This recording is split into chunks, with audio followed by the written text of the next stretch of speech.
Haleluya, Abayahawa. Walang hanggang lumikha ng sinukob, Abayahawa. Nagpapasalamat po kami sa umagang ito sa patuloy na pagkakaloob mo sa amin ng iyong presensya, ng iyong pagmamahal, ng iyong kapayapaan. Salamat po sa Sabat na nagtapos kahapon na ba. Nawa, ang dalangin namin na ang iyong kautusan ay patuloy namin sundin na ba. Kagaya ng mga Sabat at mga kapestahan. Salamat po sa umagang ito. Patuloy po kaming dumadalangin sa iyong kaharian na patuloy mo kaming pangunahan sa pangunguna ng aming punong kahansenin. Dakila nga ba, alam mo ang nangyayari sa mundo ngayon, lalong-lalo na sa politika.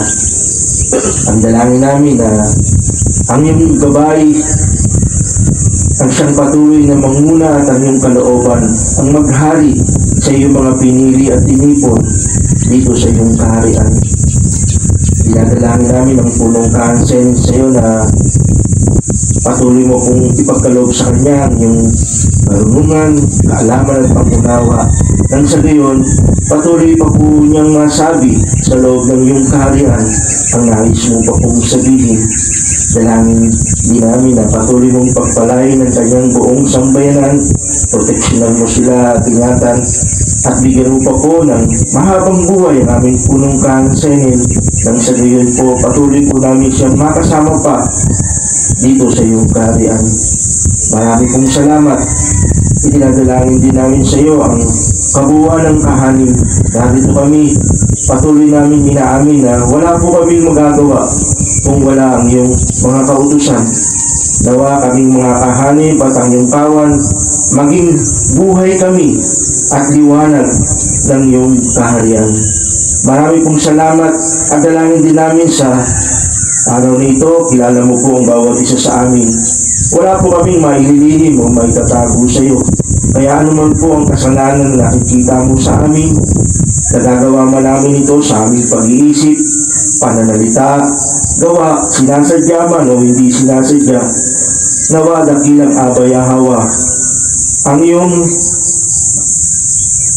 malinis na puso ay ipagkaloob mo sa amin.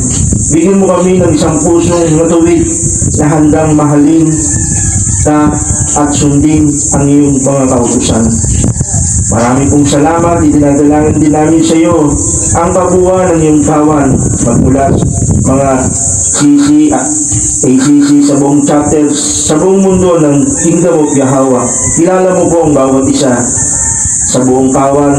Pagpalain mo po ang bawat chapter. At dalangin namin na bilang aba, gamitin mo ang bawat isa sa amin sa patuloy na pagtatayo ng iyong kaharian dito sa bansang Upir. Nang sa gayon, kapag natapos na po ang iyong templo, ang iyong banal na dakilang pangalan, Abayahawa, mula sa pagsikat ng araw sa silangan hanggang sa paglubog ng araw sa kanluran, ang iyong dakilang pangalan, Abayahawa, ay dadakilain ng sangkatauhan. Marami pong salamat at anuman ang kahilingan ng iyong kawan sa umagang ito man ay kagalingan sa kanilang mga karamdaman, ito man ay pinansyal na pangangailangan, ito man ay katugunan sa kanilang mga suliranin. Aba, dinggin mo ang mga dalangin namin sa umagang ito at ito po iyong patuloyin. Ngayon din ba, nagpapasalamat kami sa pagko, sa pamana na niloob mo na maging kabahagi kami sa iyong kalooban at nawa maging matagumpay ito ayon lamang sa iyong kagustuhan at hindi sa kagustuhan ng sinuman. Kaya ba sa iyo namin lubos na ipinagkakatiwala ang lahat ng ito at nananalig kami sa oras na ito na ikaw po, dakilang habang siyang patuloy na kumakatugon sa aming mga dalangin. Dinadalangin din namin sa iyo ang mga temple builder, Aba, dalangin namin na bigyan mo sila ng kalakasan, kagalakan sa kanilang mga paggawa At isipin nila na gumagawa sila hindi sa tao, kundi sa iyo lamang, dakilang nga ba. Salamat po, ang lahat ng ito inaangkin namin ng may tagumpay sa umagang ito, sapagkat ikaw, Aba Yahweh, ang dapat lang naming hingan ng panalangin sa umagang ito. Marami pong salamat, kaya sa iyo po lamang ang kaharian at ang kapangyarihan at kaluwalhatian magpasawalang hanggan. Halalwaya, Aba Yahweh. Halalwaya, Aba Yahweh. Yada. Yada.